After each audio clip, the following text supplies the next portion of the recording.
In a previous series of videos, we saw a relationship between a plant and a specimen, where we know a plant is like a scientific definition of a plant, like eastern redbud. There's certain things we can say about every tree which is an eastern redbud. A specimen is a specific eastern redbud that we can touch. Now, what we're looking at is a traditional database entity relationship diagram, where we have a table here called plant that has a one-to-many relationship with a table called specimen. Now, the way that we'll normally exhibit this is that specimen will have a reference back to the plant, something like the plant ID. Let me go ahead and change this from GUID to plant ID for our case. So this is a foreign key, plant ID, back to the primary key of the plant table, which is also plant ID. So essentially it's the same field. Now, a primary key has to be unique. Cannot be duplicated. A foreign key can be duplicated and many times is duplicated. For example, we have a plant which is the concept, the scientific definition of an eastern redbud. I have 4 eastern redbuds in my yard. So I have 4 specimens of eastern redbud. Each of those have the same plant ID. As a matter of fact, if I go to plantplaces.com and I search for eastern redbud, I know that the unique ID I've assigned to this one is 83. So I hit search, eastern redbud, and take a look up in the top. You see that's 83, which is the unique identifier for that plant. So that means every specimen that I have is tied back to that plant number 83. Down here I've GPS several eastern redbuds around the world, and each of them their own specimen. So they each have their own specimen ID, which you see here. That is the primary key of the specimen table, but they're all related back to that one concept of an eastern redbud with this primary key of the plant table 83, which is the foreign key in the specimen table. So in databases, we tend to use IDs, which are numbers. In programming, we tend to just use attributes. So a plant might have a collection of specimens, something like that. Well, so far in our Firebase demonstration, I've left that plant ID as 0, and I've done kind of a no-no. I've duplicated the plant name within the specimen, which I should not do. I should just use this plant ID to go from the specimen to the plant table, and then I can grab the plant name from that plant table. You see, if I copied Cercis canadensis eastern redbud into every single specimen of eastern redbud that I've GPSed, that would be a waste of space, because it's the exact same text, and I'm duplicating it in every single specimen. So what we're going to do in this video is we are going to see how we can get not just the text from this autocomplete text view, but we can actually get the object under the covers. If you're just getting the text from something like this, if you're populating it with objects and you're just getting text in return, you might not be doing a really good job of object-oriented design. As a matter of fact, if you're putting a string in an autocomplete text view, you're probably not doing a good job of object-oriented design. A better idea is what we've done here, which is, just one moment, let me go to on post-execute. So a better idea is what we're doing here, which is populating the autocomplete text with a Java class called plantDTO, and then inside of that plantDTO we have a toString method, and when we take a look at this autocomplete, what we're actually seeing is the result of that toString method. So a little more object-oriented approach. Now it feels like that might have been a long preamble, but the point is this. What I want to do now is I want to get that plantDTO object out of the autocomplete text, not just the string that comes from the toString method. I want to get the entire object out of that autocomplete. So to start with, I need to set up a listener. I need to set up a class with a listener. I can either go to the top of my activity and have it implement yet several more interfaces. I'm already implementing a few, or I can make an inner class. Either way is fine. I'm going to make an inner class for 2 reasons. One is I'm already implementing several interfaces, and there's no limit to the interfaces that you can implement. It just gets to be clutter after you implement a few. The other reason is I have several autocompletes, so a separate inner class would allow me to handle separate autocomplete text differently. So let's start just at the bottom of our activity within the class itself, but not within another method. And here I'm going to say class, let's say plant selected, and this is the important part, the implements. Implements adapter view dot on item selected listener. There we go. Comma. And then we'll say adapter view dot on item click listener. And then view dot on focus change listener. Now, why so many listeners? Well, keep in mind that we can interact with this autocomplete text many different ways. I can start typing Eastern, and I can mouse down and I can click on one, and that's selecting an item. Or I can start typing Eastern, and you see I can mouse down and then I can tab off. So you see I can click or I can tab. A tab would be losing focus. So I have to make sure that I handle every way that a user can interact with our application, and that's why I have to implement so many interfaces. Now, an interface is typically a collection of methods, method signatures, and if we implement an interface, we have to implement those method signatures. So Alt-Enter, implement methods, and it gives us a whole slew of methods that we're going to need here. Here's on focus change, on item click, on item selected, and on nothing selected. The two that I'm going to focus on here are on item click and on item selected. And the trick with this autocomplete is that it didn't really tell us what exactly these last two parameters are. It just says int I long L. So what we're going to do is we're going to call the first one position and then row. And then down here again position and row. Because what it's doing is it's telling us which position in the list we selected. If we have that information, we can go back to the adapter that originally created this list, which is this one we did in a video a little while ago.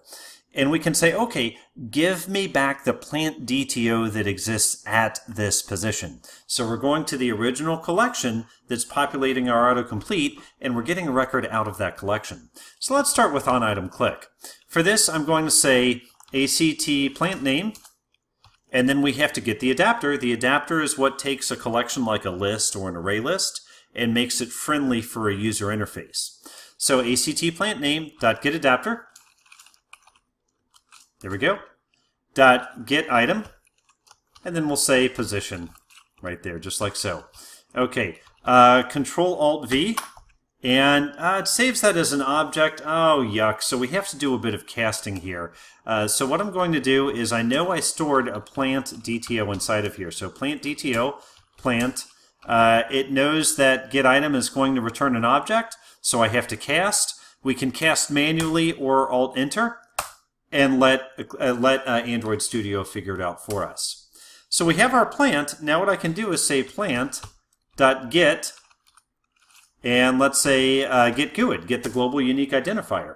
Okay, we'll take that, and I will Control-Alt-F, which is going to store it in a field, and we'll store it in GPS of plant, and we'll simply call it plant GUID. That works for us. Let's take the same logic, and let's put it down below and on item selected, and there we go. I'll snap a breakpoint in both of these, and I'm going to go up to our save method. This is one that we created earlier, and I'm going to say specimen DTO dot set plant ID and then plant GUID. So what we're doing is we're kind of doing a couple different things here with the user interface. As soon as the user clicks or selects an item from the autocomplete, it's going to get the plant DTO object that's represented by this autocomplete, and then it's going to store it in a local variable. When we hit save, it's going to associate that plant ID with the specimen, and it's going to save it, in this case, into Firebase. We covered that saving part in a previous video, so could save to anywhere. I just happen to be saving it to Firebase. One more thing I need to do is in my onCreate method, which we've seen a lot of lately, I need to make a new location, I need to make a new plant selected listener.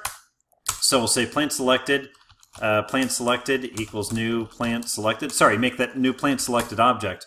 I need to subscribe my autocomplete text view to this plant selected listener. So ACT plant name dot set on item selected listener. Now look what it's looking for.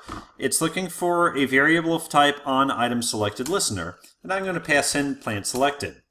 After that, ACT plant name, and then set on item click listener, and look what it's looking for there on click listener.